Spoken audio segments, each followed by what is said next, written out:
Hello, people on the internet. Maybe you're not on the same internet place where you usually get content from Sportskeeda Wrestling, because I guess that's a thing we're going to do now. Hey, everybody, it's Kev Kellum. This is Sportskeeda Wrestling covering AEW Dynamite and WWE NXT. This is the debrief. Usually you get Jose Gonzalez in Florida, but we have another Floridian, another man, Rico El Glorioso. I can't roll the R. My R didn't roll there. I'm sorry, Rico.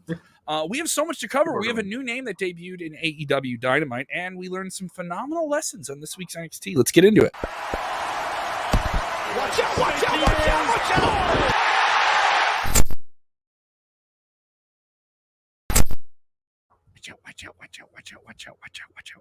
Watch out indeed. What's going on, everybody?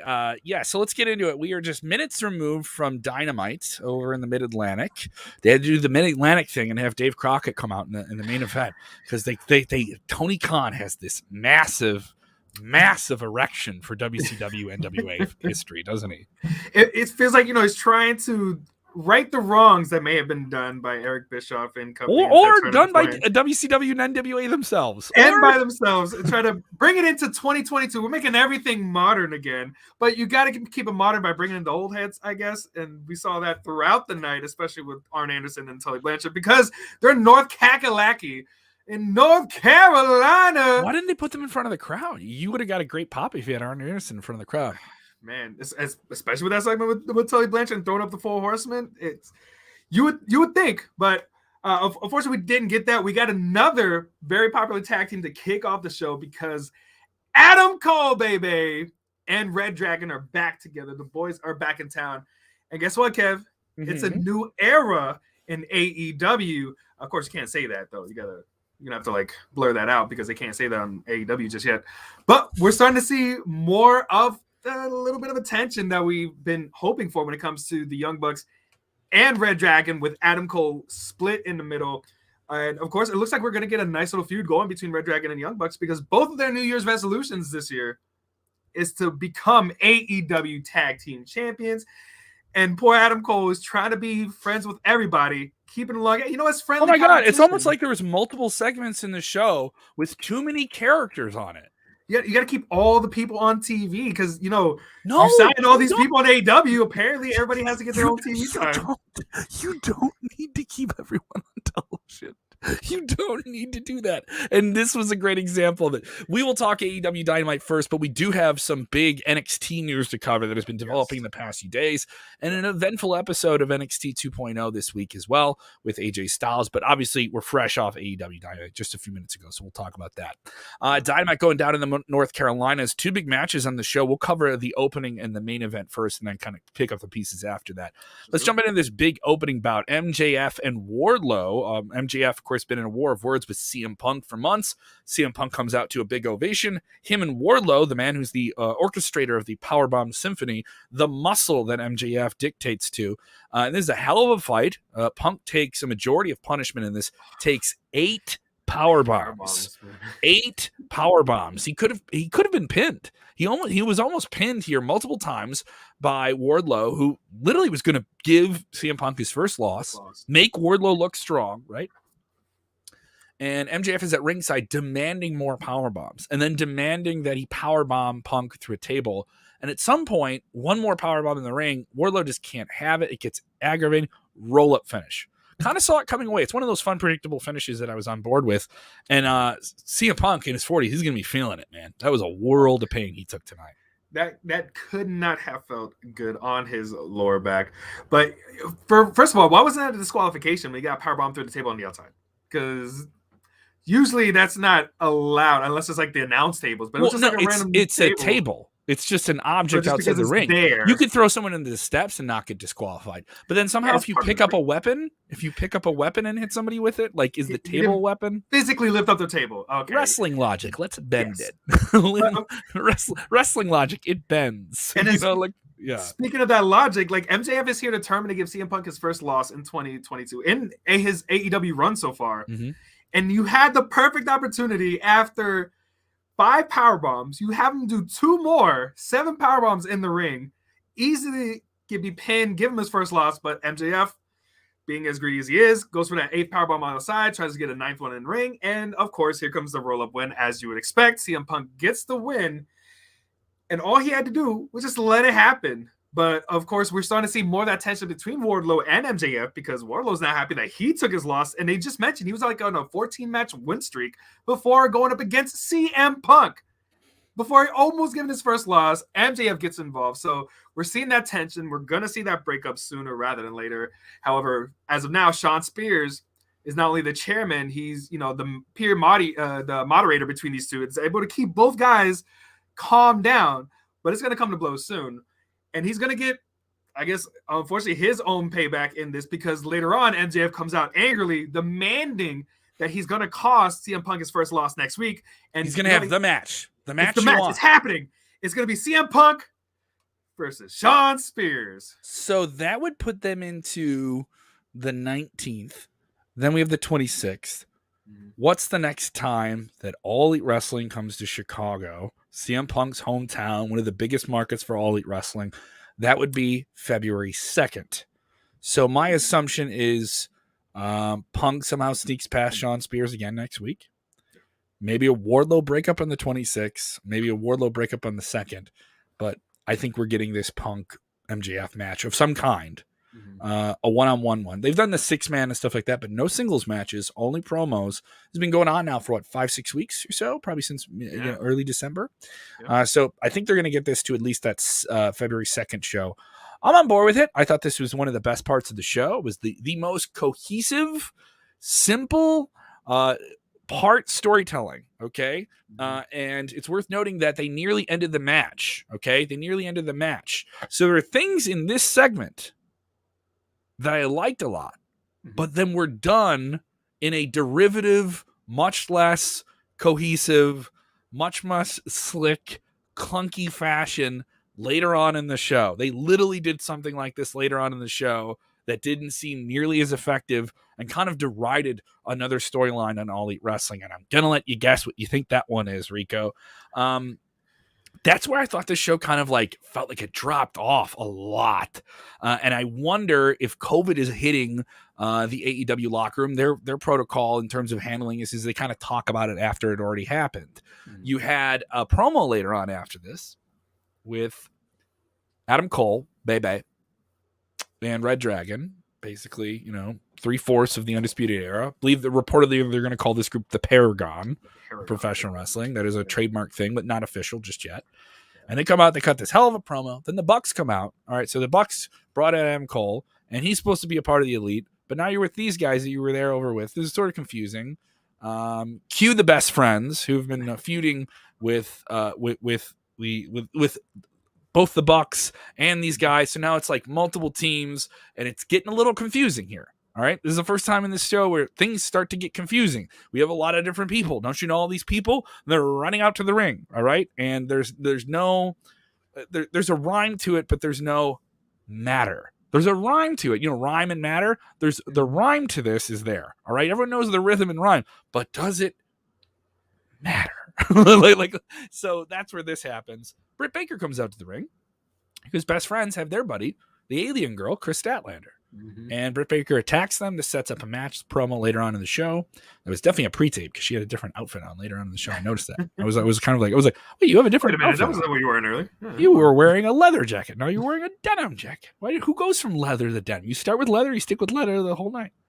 So this sets up a smooch from Britt Baker instead of letting the Young Bucks kiss him. So they're teasing dissension in the ranks between the Bucks and these new not undisputed boys, somewhat disputed boys. That Adam Cole is leading to the ring, and they beat up the best friends, and we're going to get a intergender mixed tag match next week on Dynamite. They've done some version of this before, but this will certainly be the biggest intergender match they've done in All Elite Wrestling for a while, right? It's the biggest names, absolutely, when it comes to you're going to have Adam Cole and Statlander versus Orange Cassidy, so it's going to be, it's pretty cool match. I mean, I'm looking forward to that than some other things that happened later on in the show. Yeah, I feel like, they're finally, getting this elephant out of the room because we know the history between Dr. Britt Baker, DMD, and Adam Cole. They have been significant others for a very long time, even when they were both, in different organizations, referenced on Up, Up, Down, Down, and now they're both in the same organization. So I feel like they're going to at least do a better version of like the Seth Rollins and Becky Lynch thing, where it's not going to be forced down our throats and they're trying to force everything to be between them two. But I like that they're finally getting this out in the open. I think she makes obviously a great heel dynamic when it comes to, you have Chris Statlander with the Best Friends, have Britt Baker with, the Super Click / Red Dragon / Paragon, whatever this is going to be. So I think it's going to be a good match. I mean, these are four. Are you keeping track of all these factions? Man, I need to have a checklist going down because there's so many that are happening, and they even said it. They even called themselves out on it before last week, saying, "All right, it's all about factions here in AEW anyway, so you got to be part of the right group." And now, obviously with the Paragon Super Click, the Super Paragon, I don't know what they're gonna be calling themselves, but I'm looking forward to that match. I'm not so much. I wasn't sure about this women's trios match that we're getting on, and that's what they brought in: Chris Statlander, Red Velvet, and Layla Hirsch. So they try to like shoehorn in her, to the show too, just to get another. We're shoehorning people into the show just to keep us. Oh yeah, they're gonna have a match on Friday for then Chris Statlander to have another match on Wednesday. So they're just trying to keep as many people on TV, keep these storylines going, and I guess this is one way of doing it. But I do like that they actually formally acknowledge Dr. Britt Baker and Adam Cole, because I think they could be a great couple if they have to do some sort of kind of like mixed match challenge that we got in WWE. They're a solid team. They could be a solid, I can see them being a power couple sooner than later once they give Adam Cole one of the titles, whichever one it happens to be. Let's talk about this main event. So I know we'll start with the beginning and the end, and we'll kind of pick up the other pieces there. Main event was the interim TNT Championship defended on TBS. Can it only be defended on TNT? I know I'm getting in semantics.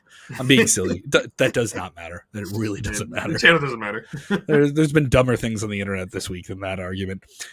So we have Sammy Guevara, who just won that recently due to Cody Rhodes being out of action with COVID. We don't know when he'll be back. He is the champion, so they'll have to settle that. And it's against Daniel Garcia, who's been absolutely fantastic. I thought he had a great match. I thought this was definitely the match of the show. I thought Punk and Wardlow had a great match because it told a great story. This was a great physical performance in the ring in terms of getting that storyline over. But then, you have Garcia going at him and nearly beating him. And then Team 2.0, which is Garcia's corner, his faction, they run out to the ring and all this different stuff. Early on in the night, it sets up somehow Eddie Kingston wants to be in Sammy Guevara's corner. All right. Big Eddie Kingston from New York. But Sammy Guevara is in Inner Circle. So Chris Jericho's back in action. He has beef with Team 2.0 and Daniel Garcia, so he needs to be in his corner. But Eddie Kingston says, why are you in the Inner Circle? Why is Sammy Guevara in the Inner Circle? You shouldn't be in the Inner Circle. You guys... I'm trying to tell you what's going on in this show. And I've been watching All Elite since it started.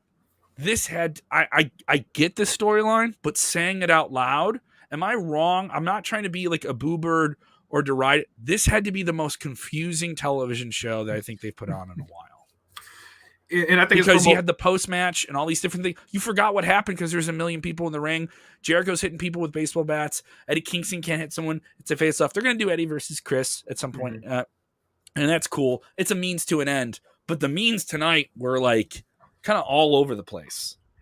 It just seems like, what we were talking about before the show is they're trying to keep all these pieces in play for whenever they decide to come up with these different feuds. Like you said, like at first it was Chris Jericho versus 2.0 and Danny Garcia because they attacked him and they took him off the TV for a little bit. And then of course you have Eddie Kingston who gets him because, they attacked him and Ortiz on one of the shows. So he still has beef with Danny Garcia. And now instead of the friend or the enemy of my enemy is my friend, it's the complete opposite when it comes to Eddie Kingston and Chris Jericho. They both have the common enemy, but at the same time, they don't like getting each other's business. And then, of course, when you have the history between Eddie Kingston and Santana Ortiz and LAX, and I'm basically feeling like Jericho is holding him back, you're causing all these different reasons across different timelines to keep coming up with these feuds without really handling one or the other. So you just had Sammy versus Danny Garcia. You had Jericho attack him as well as Eddie Kingston attack, and then they attacked each other. So it's just trying to set up, like you said, the means to an end with having Jericho versus Eddie Kingston, because that's a matchup that we haven't seen before, which could be a very interesting one. But you're doing it in a way that's roundabout, that's crossing multiple paths. So you know what? I guess instead of just a common, straight, hey, you bumped into me, you spilled my coffee, we're going to start a feud. They're trying to force ways to have these feuds. And it looks like that's what Danny Garcia is. He just happens to be this nexus point that's going to cause Jericho versus Eddie Kingston somewhere down the road. What else do you want to cover on this week's Dynamite before we give it the old 1 to 10 rating? So we did have possibly the next opponent for Hangman Adam Page in his AEW World Heavyweight Championship in Lance Archer. So I thought it was great that it's a new year. So Hangman is asking for a new opponent. You know, the record's completely reset. So he's looking for somebody new. Dan Lambert, with whatever deal that he signed with Tony Khan, comes out again and talks about the old school Cowboys versus what the Cowboy that the new school Hangman's Cowboys, trying to do. Yeah. But Hangman, of course, he had to do all of his old school references. All the references. I know my wrestling people, so he had to bring in Stan Hansen and everybody. Dan Lambert's legitimately a wrestling fan. Like, you could tell what it is. But there is this vocal, I don't want to say majority, minority, but there's this vocal segment of the audience that loves AEW that hates this guy. I mean, just hates him. And I think part of it is the generational stuff, like the line that really hit them. Maybe people go, ooh, when they said you're a walking Facebook profile, like as if that's a boomer thing, like that kind of, I don't want to call it cheapy, but like that cheap pop you get from just saying, I'm Gen Z and you're this, you know, like that type of thing, which is, that's already played out. But it worked. It worked. I'm just saying in pop culture, I think it's already played out. So that back and forth was interesting. And then Lance Archer hits the ring, and Lance Archer should want to beat up Dan Lambert, because the last time they were in the ring, like, this guy nearly helps you get paralyzed with the team he was in there with, right? Mm-hmm. So, and then he's saying that no, you shouldn't be. You're in the ring with the champion. The champion should go after. So, big man Lance Archer, big man Lance Archer. I've been around Lance. He's a very, very big dude. Turns around and then just wallops Hangman, and then gives him a brutal blackout on a chair. This was brutal. And the blackout's crazy because you get to see what's going to happen. You kind of, it's like a reverse Razor's Edge. Look at it. It's like, I'm going to throw you off a cliff, but I want to show you the cliff as I do it. And it was pretty gnarly. It was wild. So you're getting Lance Archer versus Hangman. I fear Archer's going to be the gatekeeper guy. Like, he's going to be the transitional challenger, not even the transitional champion. Yeah. And I felt like he got in that position. Like, hey, you're a veteran, but like that's what it feels like. And I don't mean that disparagingly. I think there's more you could do with him, but hey, he's in the ring with the champion. This is really exciting. I know it seems like I'm boo-booing it, but it was just so all over the place because Lambert's out there. He's not out there with Paige and Sky. Where are they? Why is he by himself? All right, is that a COVID issue? So there's just like all these different things. There's like all these. Am I wrong? Like, I have ADD. But, like, I've been able to follow wrestling my whole life. Like, there was just a lot going on. A lot of storylines being thrown at you.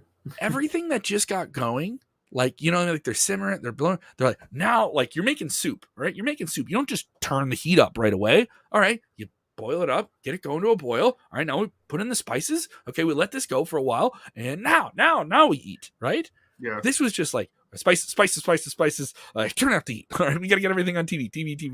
They did 4 hours of TV in 2 hours. That's what it felt like. It's just that's a good analogy in the kitchen. Like, you're trying to prepare all these different courses when you could have fixed on just like, you know, 3 or 4 or 5 solid parts of the meal. Instead, you're trying to make 10 different appetizers, the main course, and all these side dishes. You know, it's kind of hard to digest it all. It's how many hard to run-in sit down and segments eat it all. There? How many post-match people fighting in the ring, not a match things were there tonight? Every single one, whether it was just the same storyline with Serena Deeb attacking Hikaru Shida after she got the win, attacking her again. That was supposed to be a match. That was more or less an angle. That wasn't really a match. That was more, I'm going to attack you before the match. The bell's going to ring. I'm going to keep attacking you. Taking Shida off of TV for a little bit. So you advertise something in this ongoing series, which became more of a match, which I get. You know what I mean? But on a show like this, which so much people fighting and it's not a match, which are just angles, right? They did that for the Bucks and Paragon, or the Undisputed Boys and Super Friends. They did that for the final segment of the show. They did that with I think they did it with almost every match on the show. Yeah, now that you mention it, yeah, because the Matt Hardy versus Penta match, Penta won, and then that's when the Malachi Black came out. That's when Varsity Blondes came out. That's when Brody King got his official debut, laying out the Varsity Blondes and Penta El Cero Miedo. We also essentially had the same thing with the tag team match. So not only do we have the brand new AEW Tag Team Champions Jurassic Express coming out with the open challenge, which out of all people, Dark Order Group 2. So John Silver and Alex Reynolds are the ones challenging for the AEW championships on Friday. We had the Acclaimed, who are the #1 ranked tag team, get the win over Bear Country. And guess what happened after that match? There was an attack by Darby Allin and Sting because they had called them out in that rap. So we're going to get a feud between the Acclaimed, Sting, and Darby Allin. I'm not saying that's not cool, but guys, they did the same dance. Wow. You just saw like this people happens and this guy comes out, then this way, and this comes out. And then here's the problem I have with it. Who's over? Who's over in this whole thing? Everyone's there. There's pops. I'm not saying people are quiet. Crowd wasn't quiet, but like that last week's show was so good. It was so good. There for a purpose. For the debut of TBS, it was there. It was focused and so good. This felt like we're waiting for some cool things to happen. And I wonder how much COVID affected them, but they still had a lot of big names on this show. You still had Jericho on the show. You still had Sting on the show. You still had Kingston. You still had the Bucks. The Bucks say they had COVID recently, right? Okay, so 2 days. All right. I don't know how that works medically. Yeah, that's not how that works. No, I don't know how that works, bud. Sorry, Matt. That's not science. You don't get to super kick a respiratory infection. I don't think that happens there, but exactly. So they have this.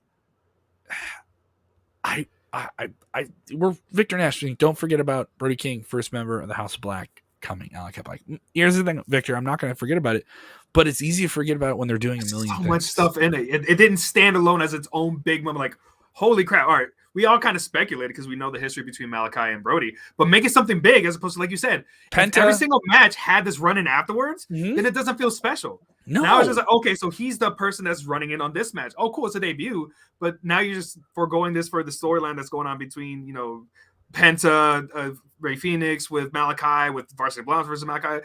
You're just shoehorning him in as opposed to making it feel special, make it feel meaningful. It's going consequential, I'm sure, but at this point, like you said, every single match, which I didn't even notice that until you pointed out, every single match had this running segment. Even with like Powerhouse Hobbs and Dante Martin, it was Jay Lethal that came out. So like every single match had something like this. It didn't feel special. It didn't feel consequential.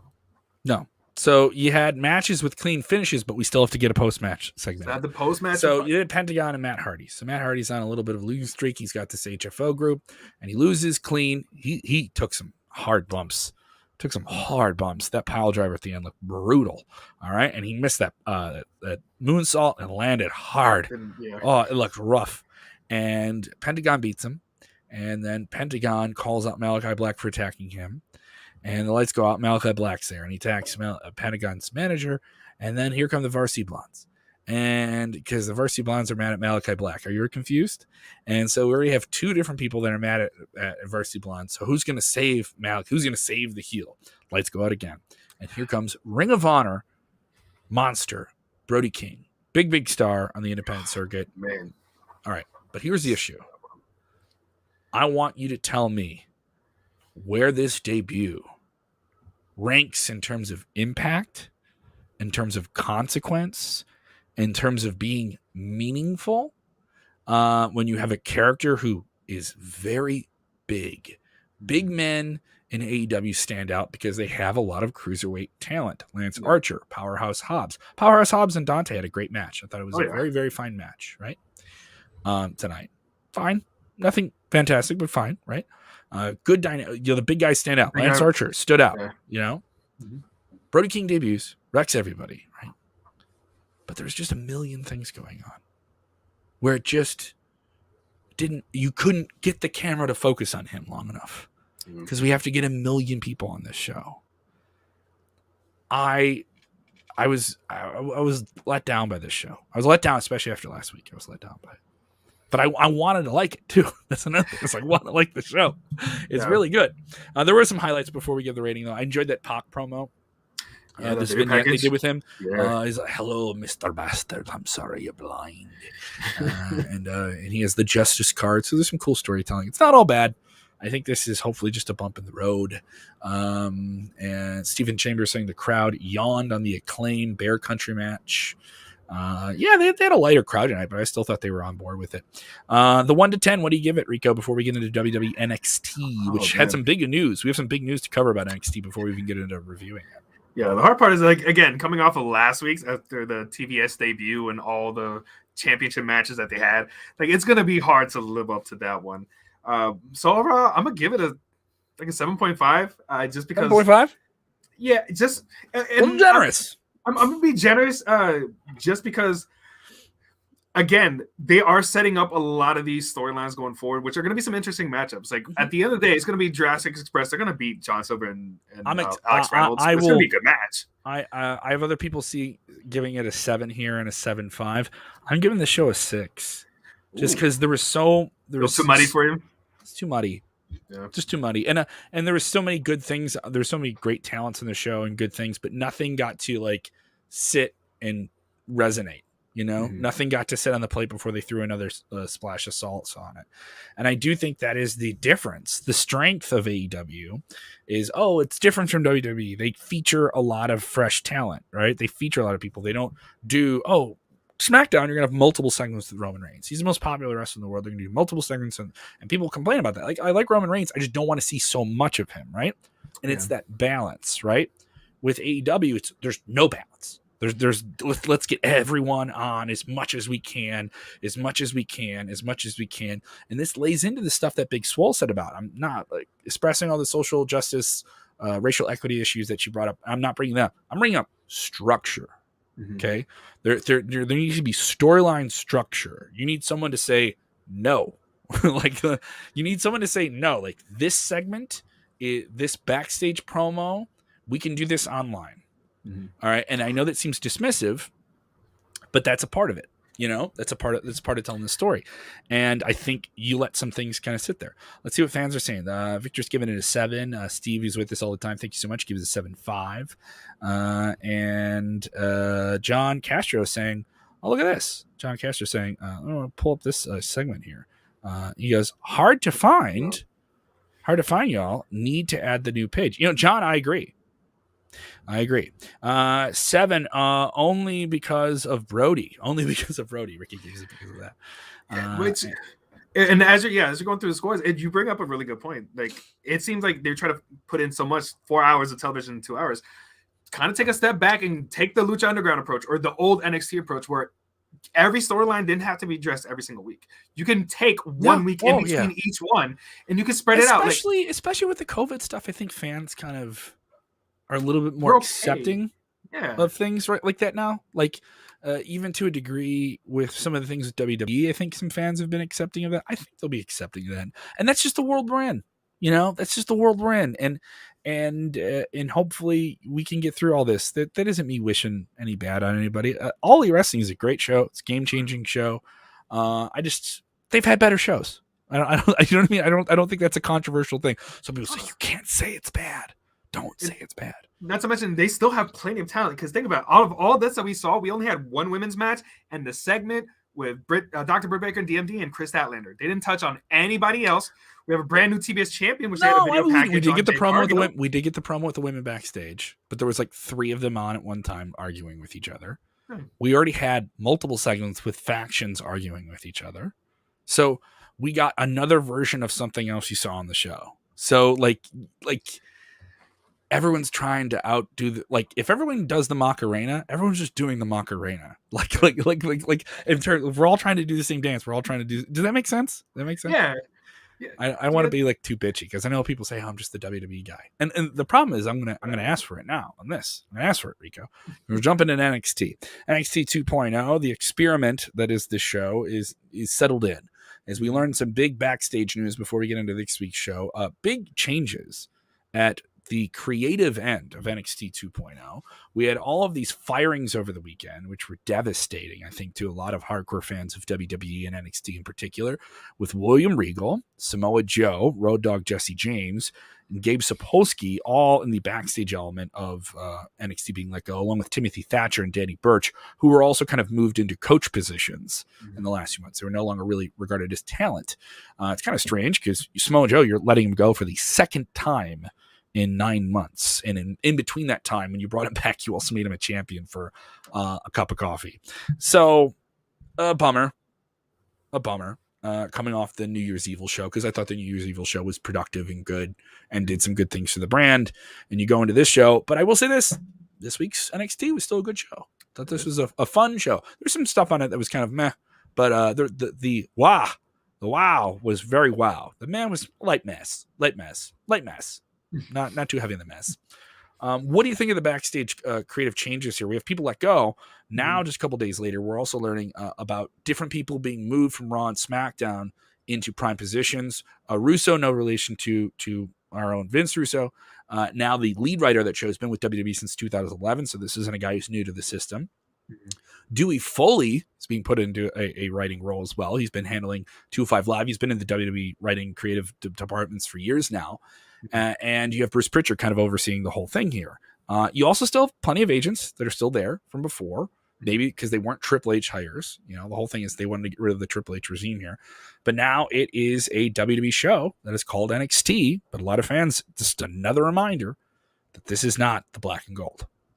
Yeah, so this is obviously the direction going forward. It's far removed from the super indie that it felt like under the regime of Triple H. And of course, just like you mentioned with the changes in writing. So it seems like the whole thing has been more streamlined. So now before NXT used to be its own little bubble within WWE with its own producers, its own writers, and they basically went through Triple H as opposed to going through Vince McMahon and somebody else.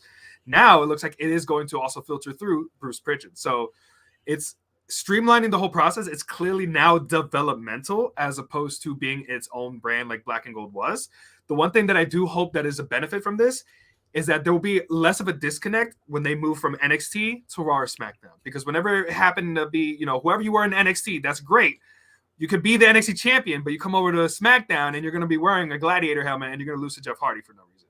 So I think now, instead of coming up with something new, since they're already developing that personality and that gimmick in NXT 2.0, when they do decide to call him up for Raw and SmackDown, it's not a surprise to Vince. It's not a surprise to Bruce Pritchard because they actually put their faith and their power behind them. So when they come up, you're not going to pretend like NXT doesn't exist anymore. You're not going to have to start from ground zero. You're seeing a long-term, deeper connection between NXT with the other shows, is what you're saying. Yeah, because I feel like that's going to be the future. Like, you know, someone like Braun Breaker is going to come up to Raw or SmackDown much sooner rather than later. Like, you're going to have these developed talents where you don't have to create something new when they switch over from NXT to Raw or SmackDown. They will reference you. They were the NXT champion, and this is how they came up. That's how I feel now that it's going to be streamlined through the same process for Raw and SmackDown with NXT. I think there's going to be less of that disconnect, so it should make it for a smoother transition. Now, does it mean that all of these call-ups are going to go great? No, it doesn't, because it's, again, still different from developmental to the mainstream where you have, you know, thousands of people watching as opposed to just the CWC. But I do think it's going to, in the long run, when they start producing those kinds of talents that are homegrown, like we saw with, you know, the FCW class, you know, with Batista, John Cena, Randy Orton, Brock Lesnar. Once you develop those kind of talents, it's going to be that easier transition because they're brought up in the same way that they've been wanting to develop them, as opposed to you're super, you know, you're popular, you have your own brand on the indies. We're bringing you to NXT, show you the WWE style, kind of have to break you down. And then, so when we bring you to Raw and SmackDown, guess what? We can't license your name or your brand anyway. So you're going to get a new gimmick and a new name and new something because NXT doesn't really exist here. I think it's going to be different going forward. And I hope this is better in the long run when it comes to these newer talents that are going to get established. Let's get into the big story from this week's NXT, the main event. Grayson Waller finally getting this anticipated match with AJ Styles. They've built up to this for quite some time. And we got the match. Hell of a match. This is what you wanted out of it. You wanted Grayson Waller, the young upstart who's just starting crap with everybody and certainly gotten into it with AJ Styles recently to really get babyface AJ Styles going. All right. And you didn't need to do it on Raw, and you didn't need to do it on SmackDown. You did it on NXT, and you get the rub of the credibility of AJ Styles has built up over the years. Of course, they love him in Florida. He spent many years there with Impact, and you can tell that studio audience at the CWC was on board with it. Stephen Chambers saying, great match. I absolutely agree. I think it was one of the best matches of the week so far in terms of television. We'll see how SmackDown does this coming up here this Friday, and Impact here on Thursday. I got to say that this was really good. This was what AJ Styles winning made complete sense. Big final forearm. Couldn't hit him with other moves, but he got him with the forearm. Got him on, nearly tapped him out. But every time Waller looked like he was out, he came back with something. When he did that jump through the ropes, roll into a leaping stunner, I thought that was very impressive. Yeah. Great stuff here. I know a lot of people are kind of iffy about Grayson Waller. A lot of people saying, well, he doesn't have I've heard some people say this. He only has 9,000 Twitter followers. So how is he supposed to be over? I heard somebody say that. And I was like, I get it. But this guy has something. Yeah. And if NXT now is supposed to make stars, I'm not saying he's made, but he's a bigger star than he was before Tuesday night. Grayson Waller is much more significant player who can play bigger plays and hit bigger parts and play more significant roles of consequence here than he did before. And Styles wins. Styles declares himself for the Rumble. Styles has some momentum now going into the Rumble. He goes back to Monday Night Raw. He's a different guy. He's not the guy who was in this tag team with Omos. He's a veteran, No, he's AJ Styles. He's phenomenal again. Everybody wins. Everyone wins. Yes, Styles pinned him, but Grayson Waller won because he got to have a main event with AJ Styles and look really, really good and hold himself down. And I thought this was very, very strong. Of the stuff they've done, even separate from New Year's Evil, it was one of the best storylines they've had since they changed the show. And you got a bigger star on this. Not saying he's the biggest, but you can't tell me he's not a bigger star. And also, he delivered on the parts he was supposed to play. He got football. He got the route. Quarterback gave him the ball. He scored a touchdown. He took the ball and ran with it. And they've been setting up this play for such a long time with giving him the most amount of screen time as anybody else on NXT 2.0 in the last month, showing that they have, they see something special in Grayson Waller. And then you do the right thing of using the right talent to, again, float between Raw and NXT, because Grayson Waller did show up in AJ Styles' match. So it got people to pay attention to, who's this guy that's over here attacking AJ Styles? I skipped NXT. Wait. Styles is having a big one-on-one match? Let me go and check out this NXT. Let me check this NXT because AJ Styles is going to be there, the phenomenal one, and he's going up against this kid. They do the same thing with Rampage. CM Punk was on there, the big name on a show. Let's feature him in a match. Let's get somebody the rub from this. And also, Waller didn't need to win. He didn't need to win this match. He didn't need to win. What he needed to do is do what he did, is have a solid match with a true veteran in AJ Styles. And like you said, everybody wins now because it was a perfect timing with, again, all this TV time, setting up being him the top heel. But then you show that he can do it in the ring also. You can put him up against an AJ Styles and he can deliver on that match. And then, just like what Christopher Ryan Cooper is saying here, after the match, AJ Styles putting him over and said, Waller, you're good, but you're not phenomenal. So he still got that huge rub from the phenomenal AJ Styles, which of course led to AJ saying, but by the way, I do have a friend that still has some unfinished business with you. Yeah? Yeah. Bringing out LA Knight, attacking him, little TNA, a little friendly. They did. Buddy. You got to admit, for the Florida audience, they did a little wink, wink, wink, nudge, nudge. You guys know we were in Impact together. You guys know what's up. Yeah, exactly. It's one of those for the crowds that know about it. A little bit of history of Eli Knight. So, I thought this was a perfect use of that talent. Again, crossing between Raw and NXT. And he solidified himself as one of the pillars of NXT 2.0. Now you have Braun Breaker as the new NXT champion. And you have Grayson Waller, who's arguably the best heel that they have right now with that nice run from AJ Styles. So they have some really good potential and talent going on forward for the NXT 2.0. Loved it. Good stuff. Interesting to see how NXT will play into the Rumble. I know people are asking about that. No one really declared themselves for the Rumble just yet. I do think the NXT names will kind of be like pop-up night of type scenarios. Ciampa, Peter Dunne. People say Ciampa and Peter Dunne. We'll get to that. Tommaso Ciampa vignettes kind of recouping him losing the NXT championship the week before.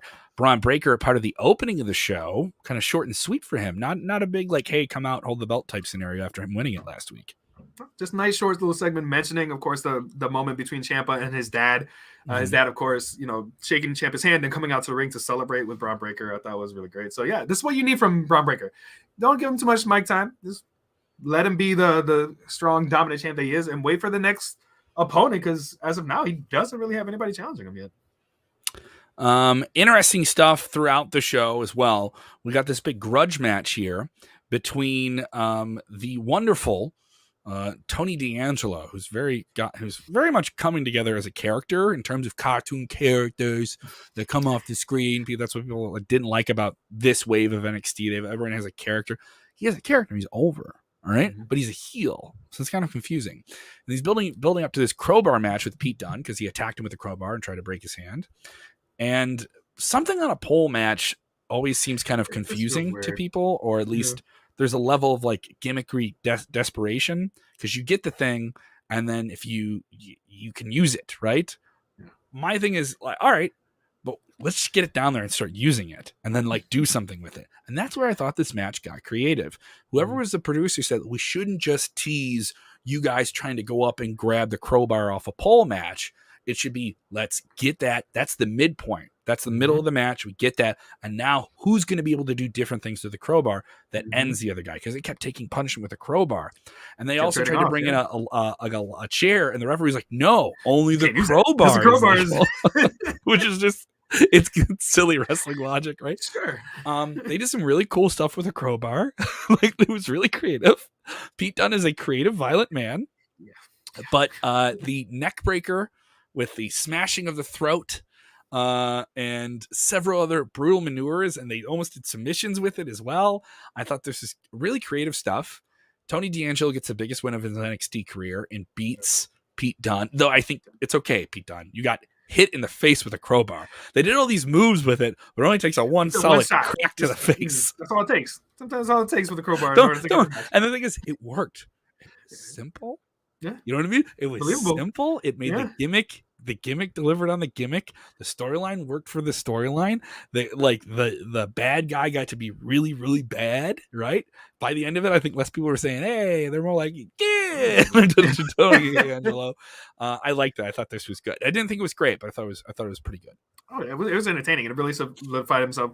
Really, he is the heel. Like, if we weren't sure about it, like, this is solidifying him being a heel, and now he has his own shtick too. So, you know, like Triple H with the sledgehammer. Now we got Tony D'Angelo with the crowbar. So we know that whenever it gets serious in any of the feuds that he has going forward, when the crowbar comes out, it's getting real. It's getting serious. You know, he's about to put somebody 6 feet under, swimming with the fishes. You know, so it adds to his character, and it's good to see. Even though he is as heelish as he is, the crowd is still over because it's a character.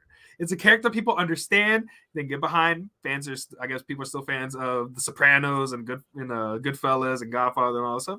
You get where he's coming from, so it's easy to digest. So it's just fun to see how they continue to play up with him when it comes to what he's going to do going forward. Because essentially, he got the win over the Vet, and this could potentially be possibly Pete Dunne's last match in NXT if what's the trend has been going forward. So wouldn't be surprised if we do see Pete Dunne show up on the Royal Rumble and eventually on Raw or SmackDown, because I don't see much else for him to do on NXT.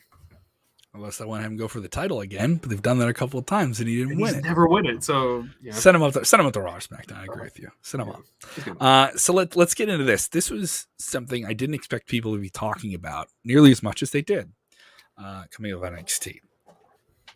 NXT's trying to make these new characters, and a lot of them can be like Tony D'Angelo at first was kind of silly and goofy, and they've gotten him a little bit more serious with this gimmick, right?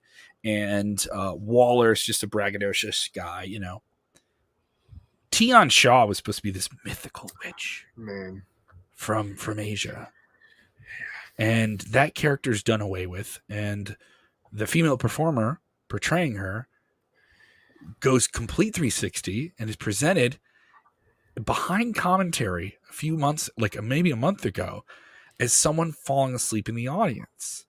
And I remember there were people just saying there's someone sleeping on TV, and there's like AEW memes. AEW would never have this, and NXT has people falling asleep in their audience. And I remember thinking like, oh, if that's somebody and that's how they present their character, that's really, really clever. In terms of like, all right, you want to cram someone in, just put them in the background. Yeah. Completely, literally make them a background player. Yep. And then they slowly start to introduce her in these backstage segments. And I was kind of like, it wasn't confusing, but it was vague what Wendy Chu was going to be. Mm-hmm. And her thing is she's just sleepy and kind of like, it on paper, it shouldn't work. It shouldn't work. Her whole gimmick is she comes out and she's sleepy and she has her drink and she's in her PJs and she has her sleep mask on and she's coming out with Indy Hartwell and Portia to take on it was Canzaro, Caden Carter, I didn't pay attention Amari to Miller. Yeah, I'm not saying anything to Amari Miller. Or anything. This whole match is about Wendy Chu because it was like this is her debut in a 6-man, not a 1-on-1. I would have preferred this a 1-on-1 because I think the gimmick would have popped a little bit more. But if you would have told me the character was I'm sleepy, like is it too goofy for you? Is it just enough goofy? What do you think? She wrestled in pajamas. Yeah. She's doing German suplexes and belly to bellies and like all this different stuff. But then when she goes to pin someone, she sleeps on them to actually get the pin. This is my spirit animal right here. Like, I completely get where Wendy Chu is coming from. Like, I would want to be the most comfortable person in that ring too. I think the reason why it worked, she had a blanket on the apron. That's why I think the work being a six woman tag match as opposed to being a 1-on-1, because that's what it was. Like, whenever she wasn't in the match, she could lay down on a blanket. She'd take recharge. It's a little Corsico, a little Tervis over here, just taking a nice little sip from it. But then when she got in the ring, she used all her sleepiness as defense. Like, she was able to like stretch and yawn her way out of a clothesline. Like, she was able to really turn the switch. And I think this is WWE's version, play on Orange Cassidy. But the whole thing is Orange Cassidy is somebody who doesn't care. Wendy Chu is just somebody that's tired. They're like one of us, like us older generation. We're all tired all the time. The last 3 years, so the pandemic, we're just tired. I completely understand where she's coming from. Oh, I'm in a sleeping bag. Oh, you need me to be in a match? Sure, I'll take my sleeping bag out there. I'll take my blanket out there. That's fine. And then I'll just be in there when I need to be. So I thought this was an interesting way of doing it. Yes, it is a complete 180 from the main. I will say there is a ceiling on a character like this. Yeah, she's not gonna be like NXT Women's Champion with that. No, but there is a ceiling on a character like this. Speaking of the NXT Women's Champion, we got not just one, but 2 segments with Mandy Rose reminding you that she is a very attractive woman and that she is also the NXT Women's Champion. One of those segments was her doing a photo shoot by a pool. And let's use the resources and time of NXT television to tell people that I'm hot and I take photos of my championship by a pool. And this was a segment. And then we did another one where she's backstage taking more pictures of herself looking gorgeous wearing the championship. And they had a photo shoot set up. Later on in the show, Kaylee Ray wrecks this. So we're doing Kaylee Ray and Mandy Rose, and it's kind of the direction we're going in. Mm-hmm. Means to an ends, right? And the means, the rhyme and the matter. I get the rhyme. And all those segments that were kind of annoying with her leading up to Kaylee Ray mattered. Okay. And they didn't touch and they weren't even in the room together. But the storyline is clear. Kaylee Ray is like, I'm not here to be a hottie with a body. I'm here to kick people's ass, win championships, and be what I was in the UK and be that now in the States. Mm-hmm. And Mandy Rose was, I'm a diva that's a champion. Like, I'm going to be the anti-NXT, which people are like, oh, you can't do that. No, that's not what. That's exactly what you need. That is exactly what you need. You need somebody who you can say is disingenuous, and I'm not saying Mandy Rose is, but portrays it convincingly. The idea is the rub on her is, oh, she's just the Instagram model that's in NXT, right? She's just that. She's earned her stripes. I'm not saying she's the best wrestler, but as a character, she is playing this perfectly in the environment that she's in. I actually think her and Kaylee Ray are a very, very good combination. Better than her in these multi-man situations. I think she'll actually come out really well in this. Yeah, if somebody's going to make her look good, whether she wins or drops the title to Kaylee Ray. Is Mandy going to make Kaylee look good? Yeah. I think it could be the other way around in terms of those promos and stuff like that. I think Mandy's a hell of a hand on the microphone. She's really starting to figure out how to find that camera when she cuts a promo and different stuff like that. That's very, very hard for people to do. And some people figure that out, and that's the game they play, and they get a lot out of it.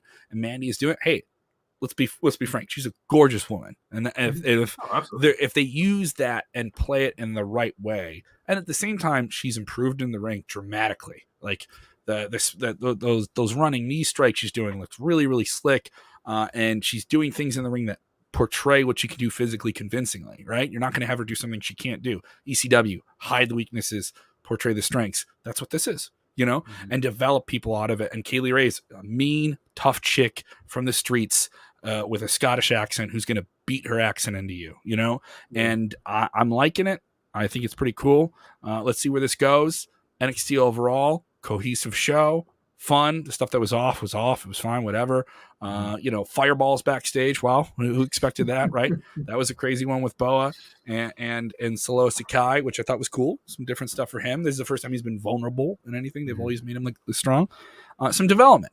Now, the problem is A lot of characters that people aren't invested in. You're asking me to do something with a lot of, this is something where I really think the mistake that NXT made is letting too many of those people they had go, or maybe bring more of an AJ Styles over from Raw and SmackDown. If you're going to have them kind of float back and forth, I'd love an R-Truth on NXT. I would love Cesaro would wreck this show. He would be perfect.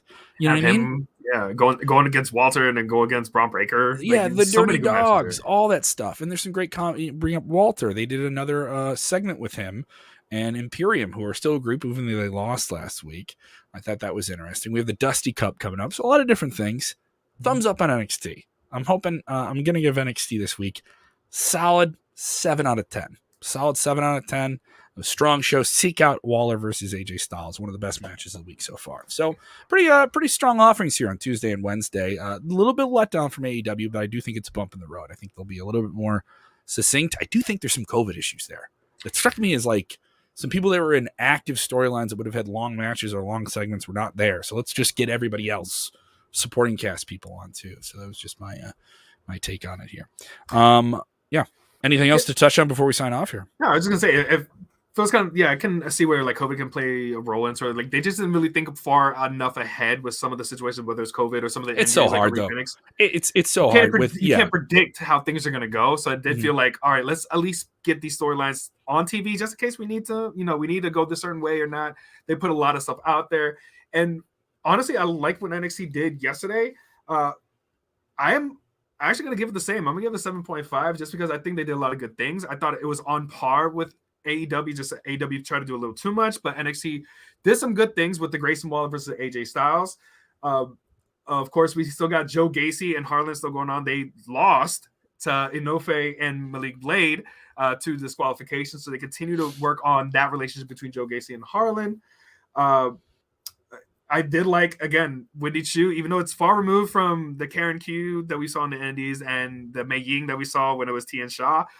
We'll see if this, how this continues to develop with her as a character. But I did like, Cameron Grimes. He got a win over Damian Kemp, which he later on, after Carmelo Hayes and Trick Williams had a promo in ring, basically, again, just reminding everybody that the numbers don't lie and Melo don't miss. As they were heading back to the car, Cameron Grimes was the one there. Apparently took Carmelo Hayes' car out for some donuts. So now he's officially challenging Carmelo Hayes for the undisputed North American Cruiserweight Championship, even though it's just a North American Championship. So I think that's going to be a nice match. The North American Championship soon. It's all right. Yeah, I just hope they combine them and fuse them together to make a cool belt. But you want a new as of belt? now, yeah, whatever you have undisputed belts, it's cool that you have it, unless you're going to purposely break them up apart again, which you're not going to, because 205 Live is basically out the window. Now they need new championships. They need just revamp it for NXT 2.0. Yeah, it's NXT 2.0. Completely change the titles. Change it up, and they should. Yeah. They can do it with the Dusty Classic. Yeah. Braun Breaker should get his own title at this point. Mandy Rose can use. Do we have a destination for when the Dusty Classic ends? Do they designate that when that is yet?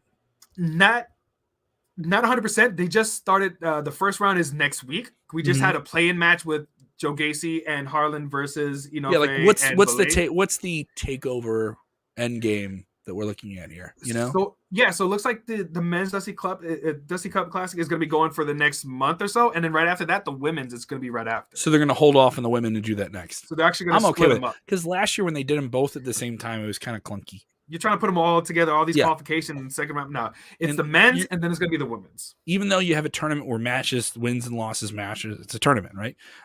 That last year, I felt like they were on top of each other. It was kind of like one of them are just not going to get the spotlight. They're just going to get lost in the mix. I prefer that idea. One. Yeah, they're going to give each one. And nice even backstage segment with MSK, last year's winners, looking at the cup. And, of course, Dakota Kai says, hey, I'm sorry, I was here. We won this last time too. But you don't put that evil on us. Don't you put that evil on us, Dakota Kai. It's a Step Brothers reference. No, that's a Talladega Nights reference. Yeah, nothing divides friendship more than success. And of course, with the whole thing with the Shaman and trying to bring them over, and they were not able to be, Imperium for the title. So they won the 6-man tag, but they still haven't been able to get the titles from them yet. So who knows if that's going to add some, a little bit of tension between MSK. But overall, I thought it was a solid show all the way across the board. And you just ended it on a great note with having AJ Styles, nice rub on Grayson Waller, and of course, bringing back LA Knight. Yeah! So we'll continue that feud going forward. So pretty solid show. Kind of surprising to say that NXT 2.0 in this version of the show, where it's really about developing new stars, was by a margin better than AEW this week. Whereas AEW was all about keeping everything going. You know, it felt like all right, so this person can't be here and this person can't be here, but we have this, because there were still a lot of big names on Dynamite this week, as we mentioned. But it was just clunky. I'm not taking this away from. I wanted to like it more than I did. And now you see that difference between, when you're trying to put all these big names on 2 hours of television, as opposed to here on NXT. All right, you focusing on developing these guys. This is who Tony D'Angelo is. This is who Grayson Waller is. Or just use the vignettes to get the people over that you don't have time for on TV. And they did it with Jay. They did it with a handful of other people too. And I don't know. It just felt like too much.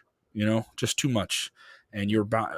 If I didn't write anything down in notes, I would have forgot what happened on half the show. So that's part of what. And I don't want. Like I said, I don't want to say it. I want to tell you the show is. Seek out these matches. Enjoy. All right, so that'll do it for us. We will be back on the main channel. You can check us out on Sportskeeda Wrestling. Do you follow us on that Facebook page? Go ahead and follow us over there. You can follow Rico. Where can they follow you, Rico? What are the handles for you, buddy? Rico El Glorioso on all the socials. Facebook, Instagram, Twitter, all that stuff. All right. You can follow me on the Twitter machine at Kev Kellum. I am so busy. If you're in the Midwest, if you're in the greater Illinois, Chicago, Northwest Indiana area, I will be at the Miller Beach Performance Center or Performance Theater. It sounds bigger than it actually is. It's a very humble theater. I'm not playing in this gigantic room, but I'll be there this Friday. That is going down, and I'll have links to that. January 22nd, Northwest Indiana, very good to me. Going to be opening up for Marilyn Rice Cub. You may know her from It's Always Sunny and 24 on Fox. Going to be with her at the Market Lounge in Valparaiso, Indiana. Link is for that pinned up on my on my Twitter, at Kev Kellum. Hear me on the radio 5 days a week. Those links up there as well. And subscribe to the podcast if you haven't done it. Subscribe. All right. We're over on YouTube. We're trying to crack 25,000 subs there.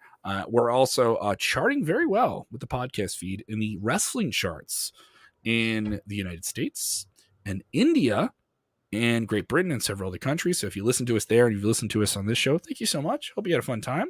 All right. And of course, Ricans of Wrestling years are coming back. Yeah, I'll be coming back the week of Royal Rumble. We'll see if Jose is even close to defeating me for the predictions title. He isn't, but that's okay. I have to ask you a question, though. Here we go. We got this thing coming up here. We're thinking about doing it. Isn't official just yet, as most things. Plans are formulating. We got trivia. Weekend before Royal Rumble. Are you declaring yourself for the Sportskeeda Trivia Stumble? Are you ready to stumble? Well, part of my plan is that even if I am... One wrong question, and you're out. One wrong question, and you're out. So you got to go undefeated. I'm going to have to keep you guys on your toes on this one. So I don't want to even give it away, whether or not I may or may not be entering it. But just going to keep you on your toes, man. You guys are going to have to come and tune in to see if I make an appearance or not. That's coming up. That'll be on the 23rd, 22nd. Hopefully, if we can get it right. All right, thank you guys so much for supporting the channel. No matter where you find us, it was really cool that some of you found us. It's really good. Normally it's easier to find us. So thank you guys for that. Appreciate it. Give us a follow on all the different social medias. Remember, when watching wrestling, do the most important thing, which is this: enjoy wrestling. Watch out, watch out, watch out!